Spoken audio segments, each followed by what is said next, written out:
Médiathèque Parallèle 4, c'est la rentrée.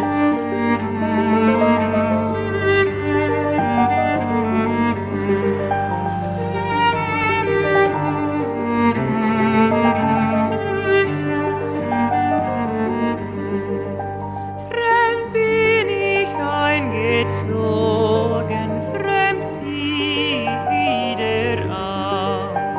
Der Mai war mir gewogen mit manchem Blumenstrauß. C'est la rentrée, c'est la rentrée. Vos sacs d'école sont pleins de bons livres à présenter. Oui, Alors, plein de choses. Isabelle, tu travailles à la médiathèque depuis combien de temps? 30 ans. 30 ans, et tu as travaillé beaucoup. Tu as commencé à la J'ai commencé en section adulte. médiathèque principale. Oui, qui se trouvait un peu plus loin là, sur la rue, à la place des notaires. Et j'ai travaillé 10 ans là-bas. Et depuis, on est venu à la Cœur de Ville.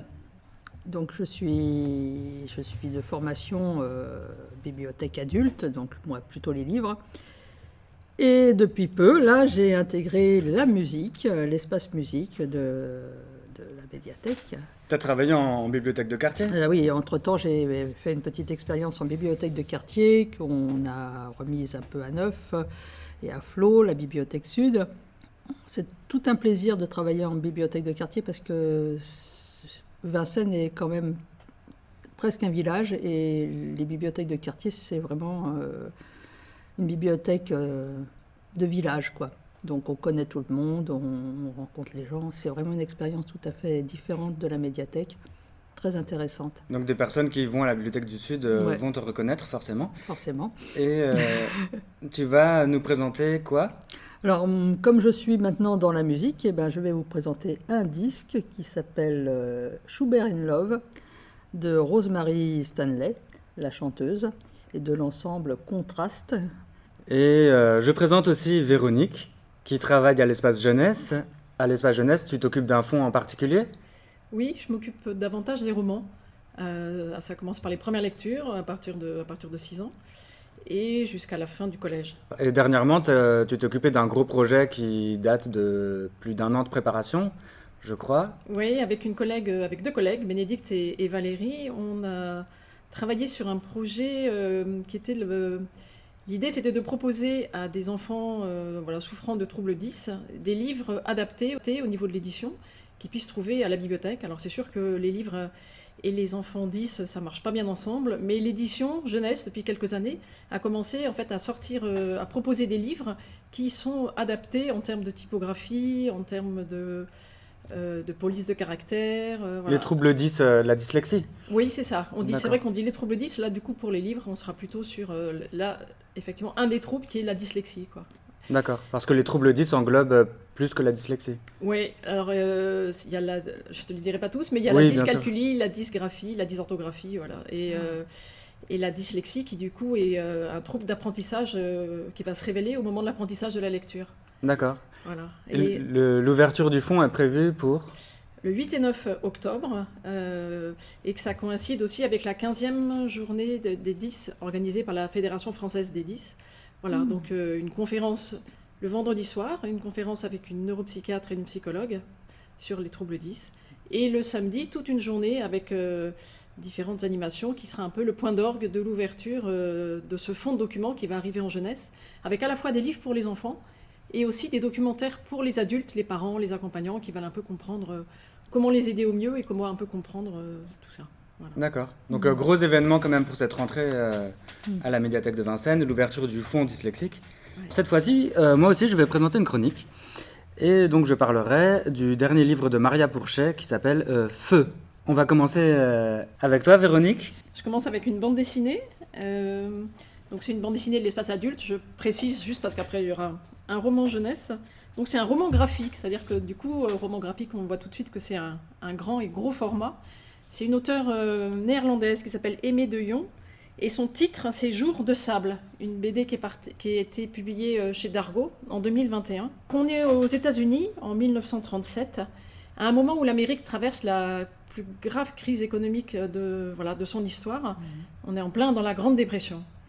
Et pourtant, John, qui a 22 ans, va trouver un boulot à ce moment-là. Il va être embauché par une agence gouvernementale qui s'appelle la Farm Security Administration. Et cette agence l'embauche en lui demandant de partir dans un coin très précis qui est entre l'Oklahoma, le Kansas et le Texas. Ce coin, on l'appelle le Dust Bowl, c'est-à-dire un peu le bassin de la poussière. Et dans ce coin-là, particulièrement, les familles de fermiers sont confrontées à une terrible sécheresse et à des conditions économiques qui les font migrer en masse vers la Californie. Et cette agence va lui demander de prendre des photos pour rendre compte de cette réalité. John a 22 ans, c'est un premier boulot, et l'agence gouvernementale va même lui donner une liste de photographies à faire. Par exemple, des enfants orphelins, une famille de fermiers sur le départ, des maisons abandonnées. C'est un coin qu'il ne connaît pas du tout, donc il part. Et quand il arrive là-bas, au départ, il va suivre un peu sa liste de photos. Et puis très vite, il va être profondément bouleversé par toute la réalité qu'il rencontre sur place. Déjà, la réalité climatique. En fait, c'est un sol qui a été rendu très abrasif parce qu'en fait, il a été tellement cultivé qu'il n'y a plus d'herbe. Donc comme c'est une région où il y a beaucoup de tornades, c'est la poussière qui s'élève et ça peut être des nuages et des vents de poussière assez terribles. Et donc, il va rencontrer des familles et des personnes dans des conditions pas faciles. Et en cheminant et en rencontrant les personnes, finalement, lui, sa question, ça va être le métier de photoreporter, ou qu'est-ce que montre la photo, finalement? Est-ce que le plus important, c'est pas ce qui est en dehors du cadre que ce qui est dans le cadre? Et ça va vraiment l'amener à tout un questionnement sur son travail de photoreporter. Moi, ça m'a beaucoup touchée comme histoire. Alors, c'est vrai qu'en termes d'époque, on pourrait penser au raisin de la colère, quoi. Voilà, on est vraiment dans cette histoire et dans cette ambiance-là. Le style graphique, ce sont déjà des grandes cases, et puis un camailleux de couleurs. On est vraiment dans ocre, dans de l'ocre, dans du noir aussi. En début de chaque chapitre, il y a des photos qui sont des photos d'époque. En fait, l'auteure Aimée de Jong, elle a travaillé beaucoup sur le scénario. Elle a refait à peu près 12 scénarios. Et puis surtout, elle a été sur place pour voir la région et pour rencontrer des descendants des fermiers qui avaient vécu cette époque-là, de la Grande Dépression. Et c'est comme ça qu'elle a peaufiné à chaque fois son scénario.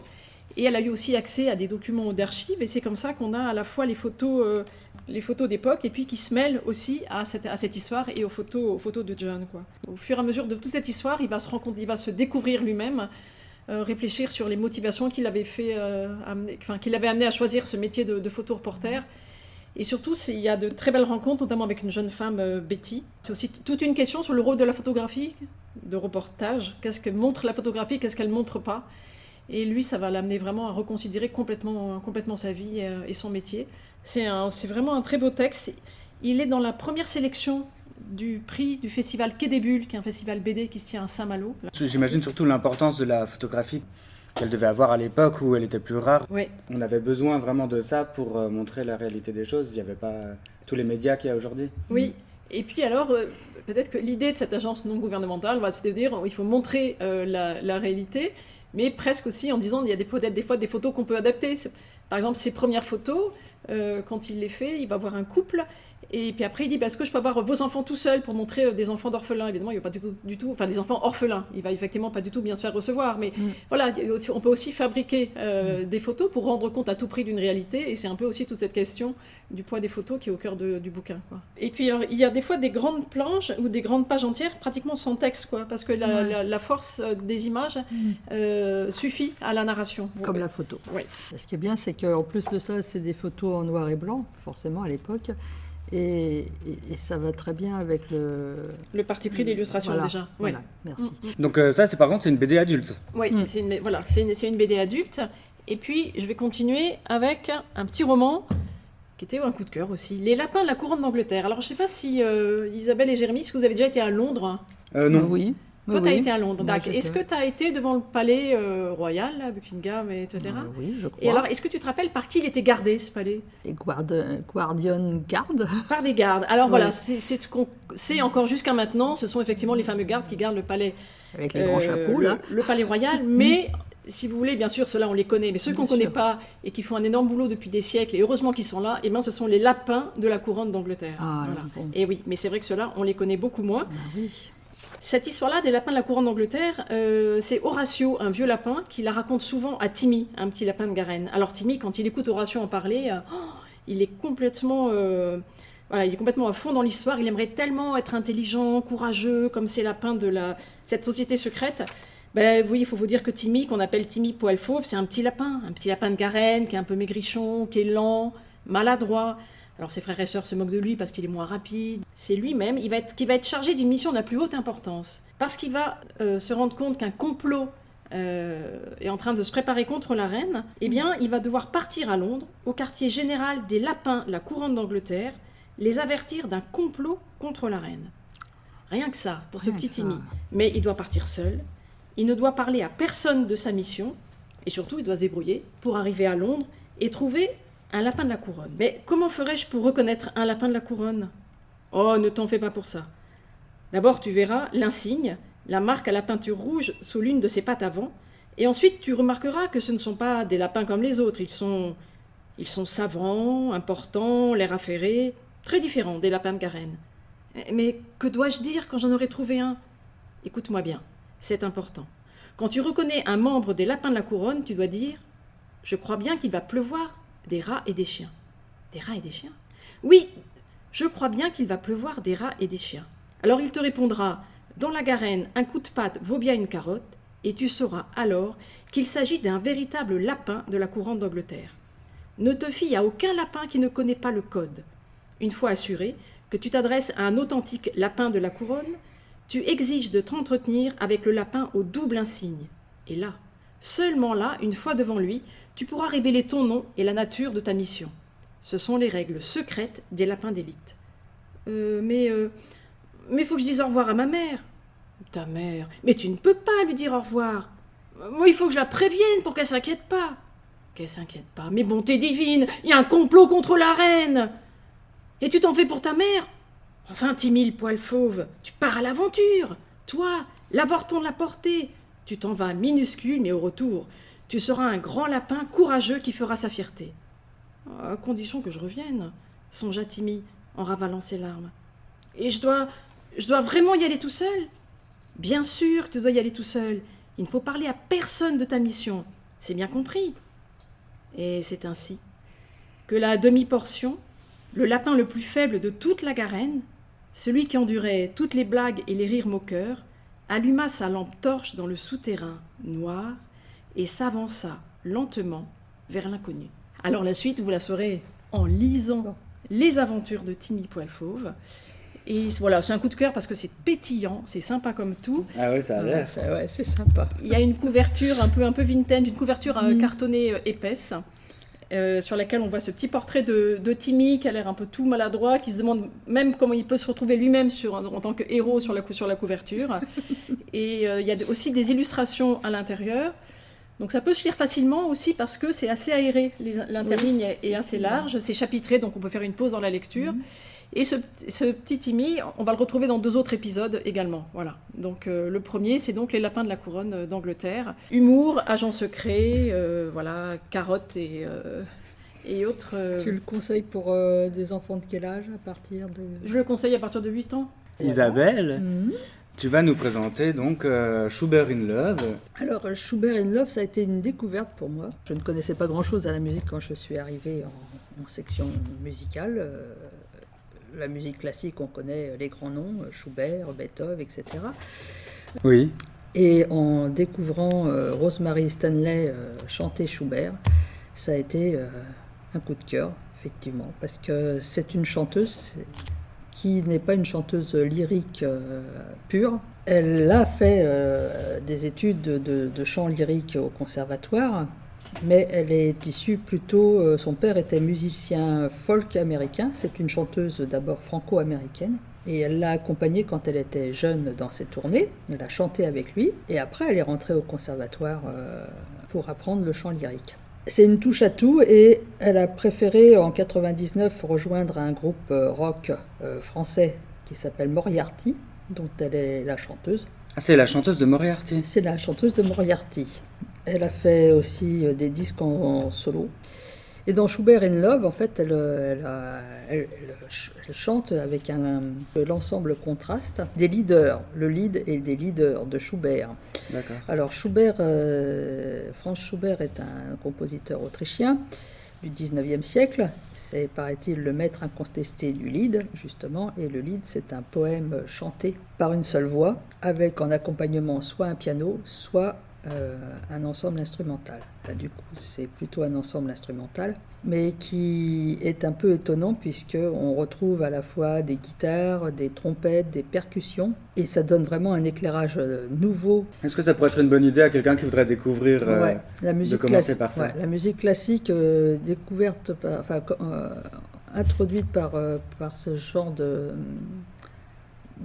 musiciens et de chanteuses, c'est vraiment intéressant. Que ça répond à des sensibilités et à des sonorités dont on a plus l'habitude, qui mélangent tous les genres. Ça donne une grandeur à la musique de Schubert. Franchement, on rentre dedans comme ça. Et je l'ai passé dans l'espace musique une fois et j'ai vraiment eu des réactions tout à fait intéressantes des gens qui passaient. Ils m'ont dit « mais c'est quoi ah, ça c'est bien, on aime bien ce genre de musique ». Donc vraiment, c'est désacraliser vraiment la musique classique. Vraiment, j'ai adoré, moi, personnellement. D'accord, merci, ça s'entend. Ça s'entend quand tu en parles, et ça donne envie de l'écouter. Et moi, je suis ravie que tu en parles parce que c'est quelqu'un que je connais un petit peu et j'aime aussi beaucoup. J'ai été les écouter, Dom Lanena et puis Rosemary Stanley à La Cigale il y a quelques années. Elle a une voix très particulière. Oui. Mais avec chaude, très chaude, très présente aussi, très incarnée. Et puis là, alors quand c'est la violoncelliste, ça fait aussi un très beau duo. Ouais. Moi, je les ai écoutés donc sur YouTube. C'est en fouillant son passé justement pour ce podcast que j'ai découvert tout son travail avec ces plusieurs groupes là. Moi, je connaissais Moriarty, mais je ne savais pas du tout qu'elle était chanteuse classique. Voilà, qu'elle faisait du répertoire classique. Voilà, elle touche à tout en fait. Elle fait aussi du jazz. Et bien sûr, passer à l'espace musique pour l'écouter ou pour l'emprunter. Bien sûr, pour l'emprunter. Nous avons beaucoup de disques d'elle en fait.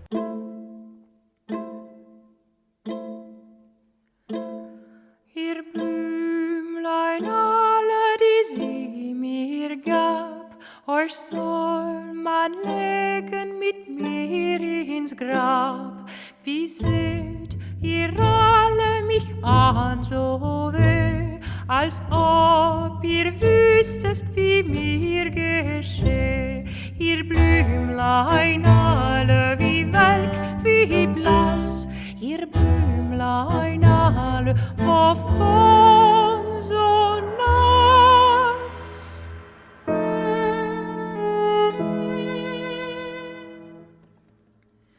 Ach, Tränen machen nicht Maiengrün, machen tote Liebe nicht wieder blühen. Und Lenz, wir kommen und Winter wird gehen und Blümlein werden im Grase stehen und Blümlein liegen in meinem Grab, die Blümlein alle, die sie mir gab.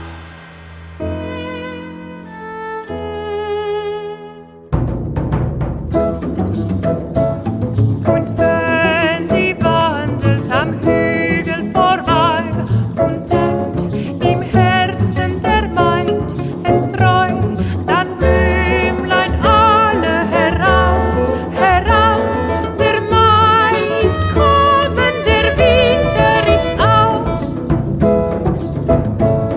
Und wenn sie wandelt am Hügel vorbei und denkt im Herzen der Maid, es treu, dann Blümlein alle heraus, heraus, der Mai ist kommen, der Winter ist aus, dann Blümlein alle heraus, heraus, der Mai ist kommen, der Winter ist aus.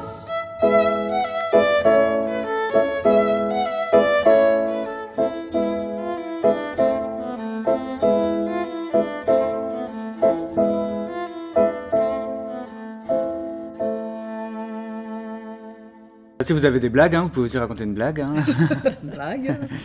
À chaque fois, je demande si quelqu'un connaît une blague sur les bibliothécaires. Non, par contre, une fois, pour une formation avec ma collègue Aurélie, pour une formation avec des professeurs documentalistes, on avait un peu cherché les représentations des bibliothécaires, que ce soit au cinéma ou même dans les livres. Et c'est souvent, classiquement, la représentation en tout cas de la bibliothécaire au féminin, on est quand même dans le chignon, les lunettes, la vieille fille et surtout le chut écrit, voilà. Oui. Donc non, je connais pas de blague, mais les représentations qu'on a soit au cinéma, soit en tout cas ou même dans les bouquins, dans les couvertures, moi il y a des histoires qui s'appellent l'épouvantable bibliothécaire ou voilà.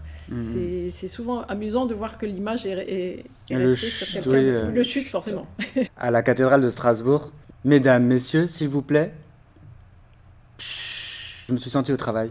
Non, j'exagère, je plaisante parce que justement il faut déconstruire ça. Alors effectivement, on en avait beaucoup parlé d'ailleurs dans le dernier épisode où on parlait d'une nouvelle pratique dans les médiathèques, de la pratique du jeu vidéo, du fait que c'était plus uniquement un endroit où on allait pour se taire, chercher un livre et repartir. Quand vous pensez à bibliothèque, quel est le premier mot qui vous vient?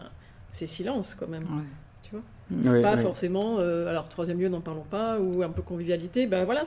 Et on lance une réflexion à la bibliothèque entre collègues et sur l'accueil au sens large. Donc c'est vrai que voilà, Oui, ça va permettre de secouer un peu tout ça. C'est la rentrée, c'est la rentrée. Alors, sinon, Alors, ce qui n'est pas une blague, c'est que tu ce qui est pas présentes une blague. vraiment un roman. Oui. J'aimerais que tu sois à l'espace musique. Je me suis senti quand même, pas obligé, mais quand il y a un livre de Maria Pourchet qui sort, j'avais parlé du dernier à un café culturel. Alors, qui est cet auteur que je ne connais pas? Maria Pourchet, elle est sociologue de métier. C'est fantastique ce qu'elle fait. Là, c'est son 6e livre. Elle a écrit 5 romans et un essai qui s'appelle Toutes les femmes sauf une. Elle parle de toutes les femmes de sa famille qui, de génération en génération, ont perpétué des inégalités hommes-femmes. Et on retrouve un peu ces idées dans ses livres, dans ses romans. Je suis quelqu'un qui aime beaucoup lire, mais qui ne lit pas beaucoup. C'est un paradoxe, mais c'est comme ça, parce qu'il y a tellement de choses à faire, et si peu de temps pour les accomplir. Je suis sans cesse occupé par les choses de la vie, attiré par toutes les tentations, qu'elles soient culturelles ou hédonistes. Bref, je suis quelqu'un d'occupé et très distrait. Alors à l'inverse, quand un nouveau livre de Maria Pourchet sort, est disponible à la médiathèque, bizarrement, je trouve toujours en urgence le temps de m'arrêter pour le lire d'une ou deux traites maximum, parce que c'est toujours un plaisir immense de découvrir avec quelle justesse, intelligence et drôlerie les difficultés personnelles et relationnelles de notre époque vont être charcutées. Je dis notre époque parce que ce n'est pas par hasard. Les textes de Maria Pourchet sont toujours ancrés dans le présent immédiat. Ils ne sont ni en retard ni en avance. Je dis aussi notre époque parce que c'est un mot-clé dans le roman. Le génie de Maria Pourchet réside essentiellement dans sa manière de conjuguer le sérieux, le second degré et le cynisme. Les trois se mêlent à la perfection pour donner beaucoup de vérité aux situations décrites. On devine beaucoup de la personnalité de l'auteur, de Maria Pourchet, parce qu'il y a beaucoup d'ironie, et je pense que l'ironie veut toujours dire quelque chose de l'auteur. Elle sait écrire. Ça c'est sûr, mais elle aime écrire et ça se sent. On peut dire qu'elle a vraiment le sens de la formule. Chaque page donne son lot de trouvailles qui font sourire et qui éclairent le récit, qui lui donnent vraiment un caractère, une personnalité. Lire Maria Pourchet donne envie de la connaître. Enfin moi, elle me donne en tout cas envie de discuter avec elle. C'est un roman qui se lit vite parce qu'il ne lâche pas le lecteur. C'est l'écriture qui est rapide. Elle est vivace, elle est efficace. Le style, c'est vraiment une course de fond dans son livre. Alors de quoi ça parle? J'ai pas encore dit de quoi ça parlait. Feu parle d'amour, et dans l'amour, il y a souvent deux possibilités, aimer ou être aimé. Alors quand en plus se mêlent au quotidien de chacun les blessures de l'âme et de l'enfance, voire de l'histoire familiale ancestrale, alors même quelques maladroites parties de sexe ne feront pas s'accorder deux êtres irrécupérables. Le passé a beaucoup d'importance pour les personnes qui ont souffert d'une mère destructrice ou d'un passif familial ancré dans l'exercice du patriarcat. Comme dans ses livres précédents, elle ne fait pas de cadeaux à ses personnages, elle est beaucoup trop intelligente pour ça, elle n'écrit pas des contes ou des fables, mais des romans imprégné d'une lucidité implacable. Feu, c'est de l'adultère, une femme mariée, 2 enfants qui tombent amoureuses d'un homme qui vit seul, avec son confident, son chien, qu'il appelle papa, à qui il raconte tout, mais surtout rien, parce que dans sa vie, il ne se passe rien. La rencontre des deux ne fait pas tout exploser, elle est corrosive, elle consume les amants à petit feu. La fin, je ne la raconte pas, vous en savez sans doute trop déjà. Ah bah d'accord, c'est vrai que ça donne bien envie de le lire. Alors c'est un roman de la rentrée, de cette rentrée littéraire? Oui, c'est ça c'est un roman Ouais. de la rentrée. Il est sorti là le mois dernier. Il est disponible à la médiathèque. Dans tous ses livres, elle arrive vraiment à mettre juste ce qu'il faut de second degré, d'ironie, parce que de drôlerie aussi, parce que celui-là est peut-être un peu moins drôle que les autres, mais il y a toujours des traits d'humour parce qu'elle a des formules qui fonctionnent. Elle trouve toujours des manières de dire les choses avec beaucoup d'inventivité et beaucoup de personnalité. D'abord, ça nous fait rire parce que c'est drôlement dit. Et après, ça nous fait réfléchir parce que c'est important. Au début, je disais que l'époque, c'était un mot important dans le livre, surtout dans la première partie du roman. À chaque fois qu'il y a quelque chose de pessimiste, qu'il y a quelque chose de dégradant qui leur arrive, c'est toujours de la faute à l'époque. Ils pensent que l'époque est un crachat. C'est une écriture qui est assez forte, qui est très incisive. Et est-ce que c'est des histoires, c'est des thématiques de couple sur les autres romans également? Sur le précédent, oui. C'est deux personnes qui tombent amoureuses et qui n'ont pas, en tout cas, autant de freins psychologiques, autant de difficultés à se trouver, à accepter le fait qu'ils tombent amoureux, à ne pas reculer devant l'aventure. Bon, là, dans ce livre-là, c'est aussi différent parce que dans le précédent, c'est deux personnes qui sont célibataires et qui sont plus jeunes que là. Là revient toujours aussi le fait que les deux se disent très régulièrement que c'est trop tard parce que l'une est mariée et a 2 enfants et l'autre se trouve trop vieux, désabusé par la vie.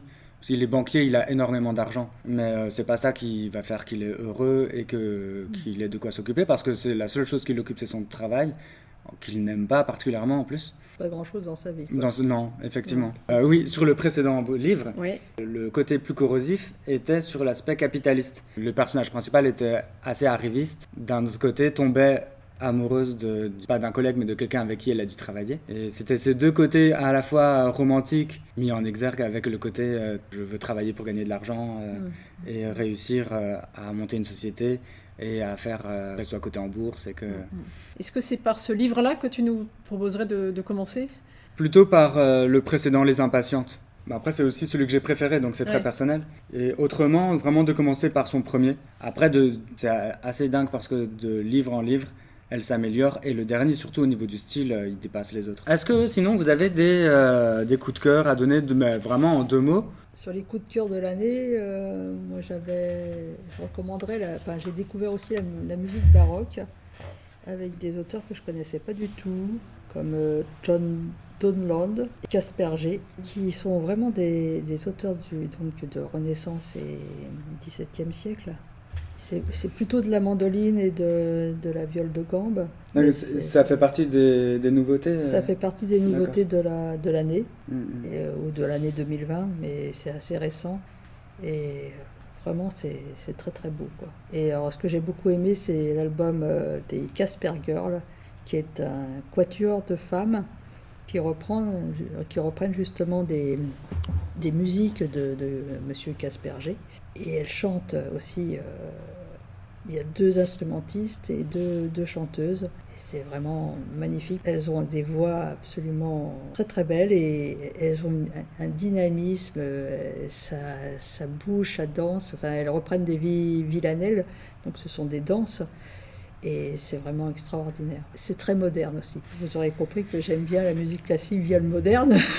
mais je trouve justement qu'on peut retrouver, justement, découvrir des auteurs très anciens, 16e, 17e, et malgré tout s'apercevoir de la modernité de cette musique. Dernier rappel avant de terminer des événements, l'ouverture du fonds partition, ouvert fin 2019. Il y a combien de partitions disponibles? Je crois qu'il y en a à peu près 250. D'accord. Surtout du classique? Surtout du classique. Et parallèlement à ce fonds de partitions, nous avons mis en place un piano.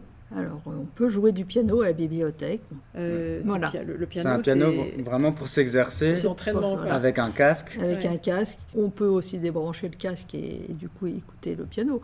Si des personnes veulent nous jouer vraiment des morceaux, grâce à nos partitions ou avec les leurs. Si nous avons des virtuoses du piano, on est prêt à les écouter. Au contraire, ça fera de l'ambiance dans l'espace. Alors, à venir, les 2 jours dont on a parlé tout à l'heure pour lancer le fonds 10, tu nous rappelles les dates? Alors, c'est vendredi 8 octobre avec une conférence... Tout le monde peut s'inscrire à cette conférence?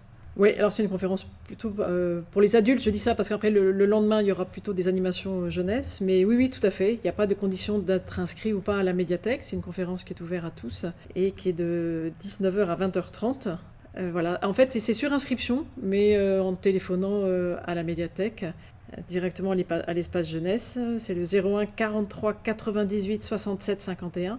C'est drôle parce que j'ai l'impression de donner un numéro de téléphone à l'antenne comme le téléphone sonne à France Inter.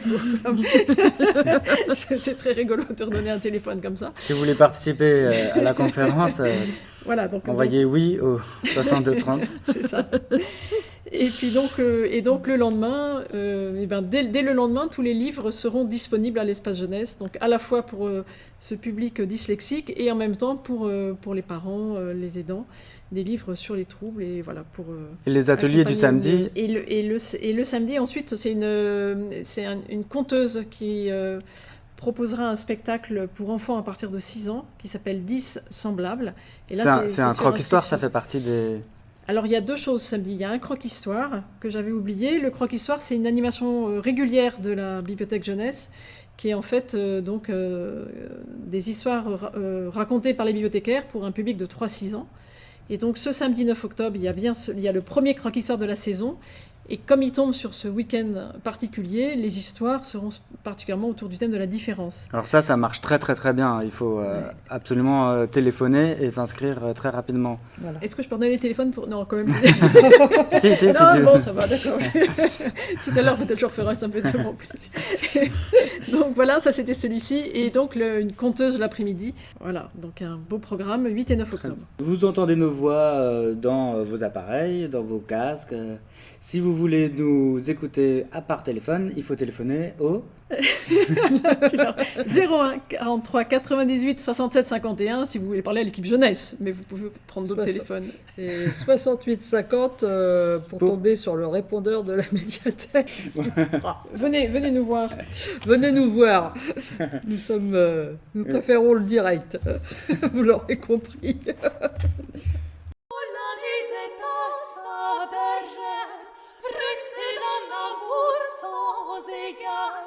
Con la disette sa bergère, pressée d'un amour sans égal, marqué que ton cœur est brutal, tu devais toujours en colère. La Catherine, ne sois pas si sévère, Colère ne te veut point de mal. La Catherine, ne sois pas si sévère, Colère ne te veut point.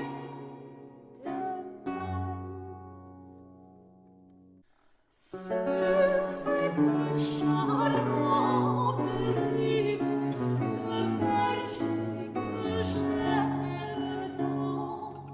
Sur cette charmante rive, le berger que j'aime tant. L'autre jour, en s'approchant, me dit-il de vous plaisir.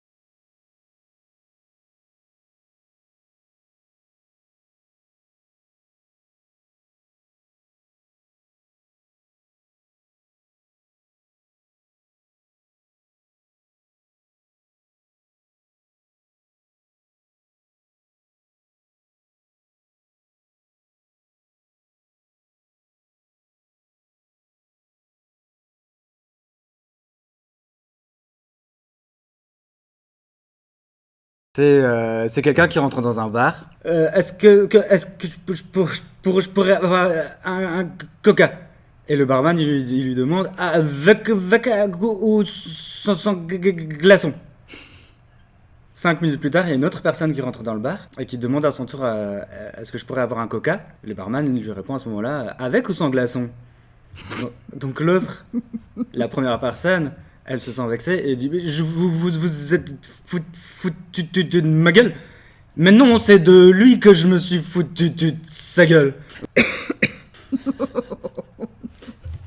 Je la connaissais. Moi, c'est difficile d'avoir des consensus sur les